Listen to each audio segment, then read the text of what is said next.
여러분도 그런 적 있나요?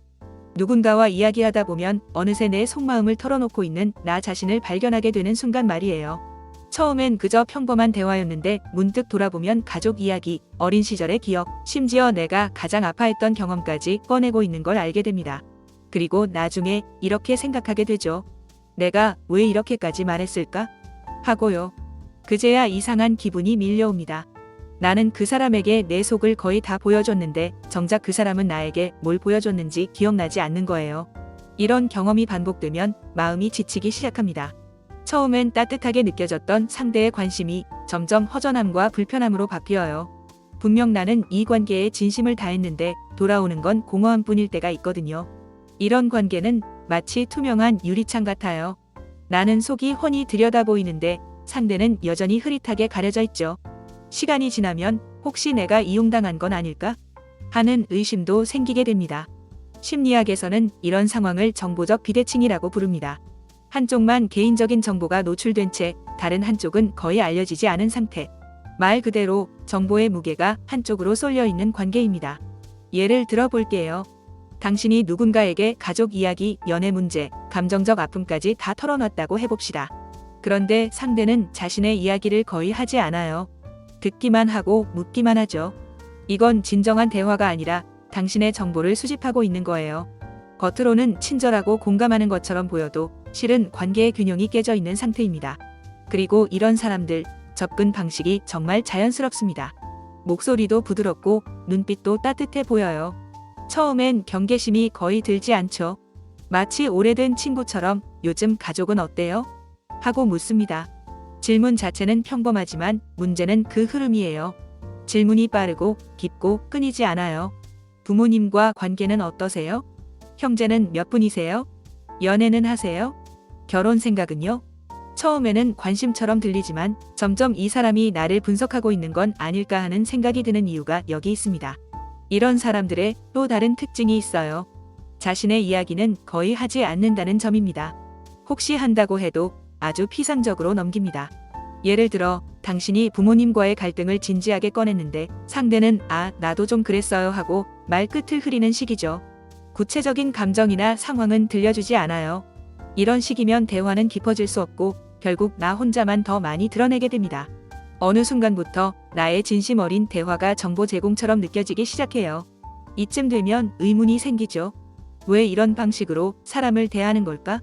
심리학에서는 이런 유형을 때로 정보 조종자라고 부르기도 합니다. 단어는 조금 무섭지만 핵심은 이거예요.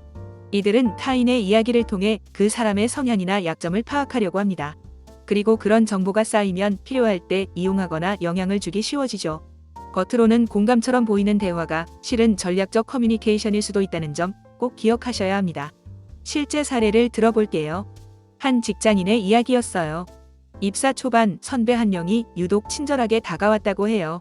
점심도 같이 먹고 야근 때는 커피도 챙겨주며 요즘 어때요? 하고 다정하게 말을 건넸죠. 처음엔 참 따뜻한 선배라고 생각했답니다. 그러다 점점 가족 이야기, 연애 문제, 업무 고민까지 자연스럽게 꺼내게 되었어요. 그런데 어느 날 회의 시간에 그 선배가 마치 본인의 통찰인 것처럼 이 직장인의 사적인 이야기를 다른 사람 앞에서 꺼냈습니다. 그 순간 엄청난 충격을 받았다고 해요. 내가 믿고 이야기했던 게 누군가에게는 그냥 정보였구나 하는 상실감. 그 후로 그분은 인간관계에 큰 불신을 느꼈고 누구에게도 쉽게 마음을 열지 못했다고 합니다. 이처럼 정보를 캐는 사람들은 초반에 특히 호감형으로 다가옵니다. 하지만 그 따뜻함이 진짜 마음인지 아니면 수단인지 구별할 필요가 있어요. 이걸 놓치면 나중에 크게 마음을 다칠 수 있습니다.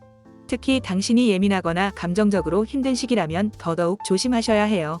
그렇다면 이런 상황에서 자신을 어떻게 지켜야 할까요? 가장 기본적이고 중요한 건 정서적 경계선입니다. 이건 말 그대로 내가 어느 정도까지 이야기할지를 스스로 정하는 기준이에요.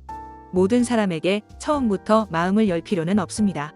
오히려 상대도 어느 정도 자신의 이야기를 꺼내고 있을 때 그때 내 이야기를 하나씩 나누는 게 훨씬 안전합니다. 이 균형이 무너지면 관계는 쉽게 기울 수 있어요. 그리고 실용적인 방법도 있습니다.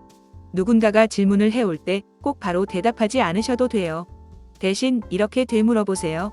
그런 게 궁금하신 이유가 있으세요? 혹은 그쪽은 어때요? 하고 자연스럽게 물어보는 거예요. 정말 당신을 궁금해하는 사람이라면 자신의 이야기도 같이 나눌 겁니다. 하지만 정보가 목적이라면 어물쩍 넘기거나 화제를 돌릴 가능성이 높아요. 그 반응을 잘 관찰해 보세요. 그 안에 그 사람의 의도가 드러납니다. 또 한 가지 중요한 점. 대화 중 균형을 꼭 점검하셔야 합니다. 혹시 나만 계속 말하고 있는 건 아닌지, 상대는 어떤 이야기를 얼마나 들려주고 있는지 중간중간 확인이 필요해요. 만약 균형이 무너졌다고 느껴진다면 잠시 멈춰서 스스로에게 물어보세요. 이 대화는 진짜 나를 위한 시간일까? 아니면 상대가 원하는 정보를 위한 시간일까? 이미 많은 이야기를 털어놓았다고 해도 자책할 필요는 없습니다.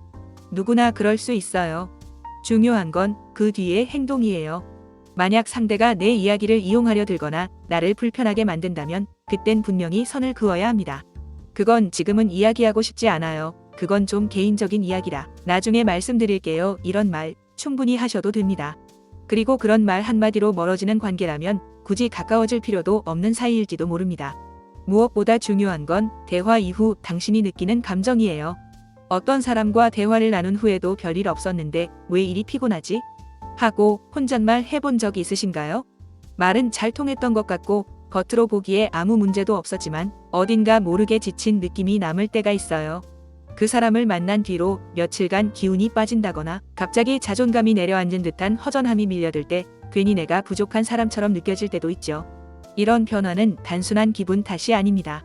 몸과 마음이 미세하게 보내는 신호예요. 심리학에서는 이런 상태를 감정적 소진이라고 부릅니다. 우리가 겉으로는 아무렇지 않은 척 지냈지만 속마음은 과하게 소진됐다는 의미예요. 특히 내 마음을 제대로 보호하지 못한 채 상대에게 너무 많이 공감해 주었거나 나 자신을 맞추려고 애썼던 경우에 이런 일이 잘 일어납니다. 상대가 무심코 던진 말 한마디, 은근히 나를 낮추는 듯한 말투, 또는 내가 원하는 방향이 아닌데도 계속 고개를 끄덕였던 순간들. 이런 것들이 누적되면 대화가 끝난 뒤에도 오랫동안 감정의 잔상이 남아 나를 괴롭힐 수 있어요. 중요한 건 이런 감정을 그냥 넘기지 않는 거예요. 내가 예민해서 그렇겠지 하고 무시하지 마세요. 예민하다는 건 약하다는 뜻이 아닙니다. 오히려 내면이 섬세하다는 뜻이에요. 감정이 반응했다는 건 그만큼 당신이 자신을 잘 알고 있다는 신호일 수도 있어요. 지금 그 감정이 들었다면 우선 멈춰야 합니다. 계속 똑같이 사람을 만나고 똑같은 방식으로 관계를 이어가면 소진은 반복될 뿐이에요. 이럴 때는 잠깐이라도 스스로에게 조용한 공간을 내어주셔야 합니다.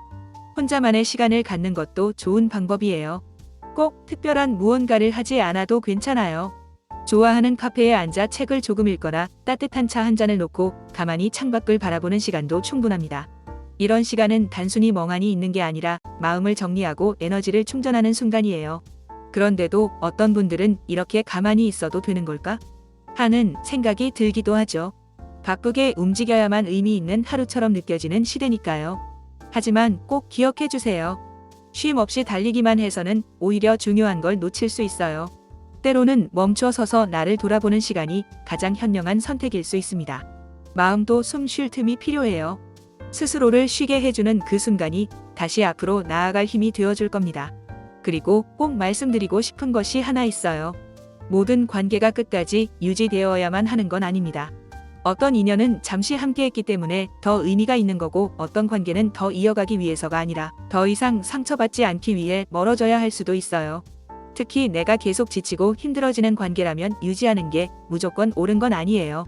때로는 관계를 정리하는 게 오히려 나를 지키는 방법일 수 있습니다. 거절은 무례가 아닙니다. 나를 지키기 위한 하나의 표현이에요. 그리고 그건 여러분이 꼭 세워야 할 중요한 감정의 경계선입니다. 많은 분들이 좋은 사람이 되기 위해 관계를 포기하지 않으려 해요. 하지만 진짜 좋은 사람은 남에게 무조건 친절한 사람이 아니라 자신에게도 친절한 사람이에요. 남의 감정을 헤아리느라 자기 감정을 계속 무시하는 건 결국 나를 해치는 일이 됩니다. 조심스러워야 할 관계는 계속해서 나를 지치게 만드는 관계예요. 겉으로는 웃고 있지만 속으로는 자꾸 작아지고 있는 자신을 느낀다면 이제는 멈춰야 할 때입니다. 멀어지는 것이 이기적인 게 아니라 용기 있는 결정일 수 있어요. 그리고 그 용기는 당신을 깊이 지켜주는 힘이 될 겁니다. 혹시 지금 누군가와의 관계에서 마음이 복잡하신가요? 미안해하지 않으셔도 됩니다. 고민이 생겼다는 건 그 관계를 진지하게 바라보고 있다는 뜻이기도 하니까요. 우리가 흔들리는 건 아주 자연스러운 일이에요. 중요한 건 방향을 놓치지 않는 겁니다. 나를 더 건강하게 만들 수 있는 쪽으로, 나를 존중해주는 사람에게로, 나의 마음을 온전히 드러낼 수 있는 안전한 관계로 나아가는 거예요. 그런 방향만 놓치지 않으면 우리는 언제든 다시 중심을 잡고 나아갈 수 있습니다. 각자 겪고 있는 고민은 다를 수 있지만 함께 이야기하며 더 나은 방향을 찾아갈 수 있도록 여러분의 이야기를 댓글로 남겨주세요. 저는 다음 시간에도 도움이 될 만한 이야기를 가지고 찾아뵙겠습니다. 시청해 주셔서 감사합니다.